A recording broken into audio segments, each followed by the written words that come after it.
Hi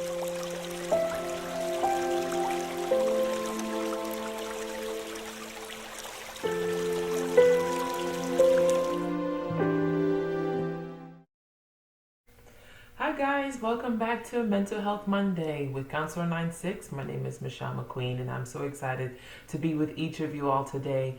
Today I'm actually going to talk about parenting, and as I was going over my notes, I just felt that I'm going to have to do a part two with parenting.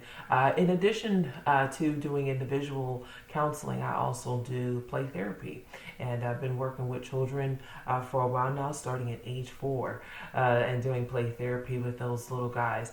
And so I want to share some tips that I share with a lot of my parents. And today, what I want to talk about is being a thermostat. You know, a lot of times as a thermometer, the difference between a thermostat and a thermometer reacts to the temperature your body is at. So if you have a fever, the thermometer is going to react to that temperature. But a thermostat responds to whatever temperature you set it at. So if you want your house to be 74, no matter how hot or cold it is outside, you set your house to be that thermostat and that temperature. That's what I am bringing as a mental health tip to each of you, to be that thermostat in your home. Be the temperature that you want it to be. A lot of times people feel like when the child is more dysregulated, the parent has to be more reactive and more reactive and more so even angry.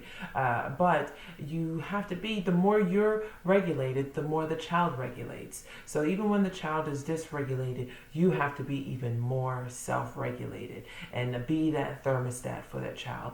A lot of times people feel like when the behaviors of the child changes, then that means the child is good.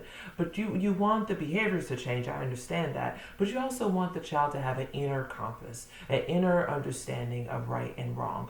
And when that happens, you find yourself, the child, being able to understand even when mom and dad is not around.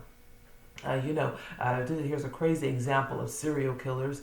Yeah, most of the time people see them as charming and nice people, but inside they're doing terrible things behind closed doors. And so behavior change is not really the ultimate goal. You want that child to be able to understand the difference between good and bad. And so let's share a scripture today. I'm actually coming from Hebrews chapter 5, verse 14. And it says, but strong meat belongeth to them that are of full age. So that means that strong meat comes to someone that's mature. Even those who by reason of use have their senses exercised to discern both good and evil. So that's what you're actually teaching your child. You're teaching them how to grow up and be mature and understand good and evil. And when you understand that, they understand that. The more you're regulated, the more they understand. You'd be surprised how children sponge up.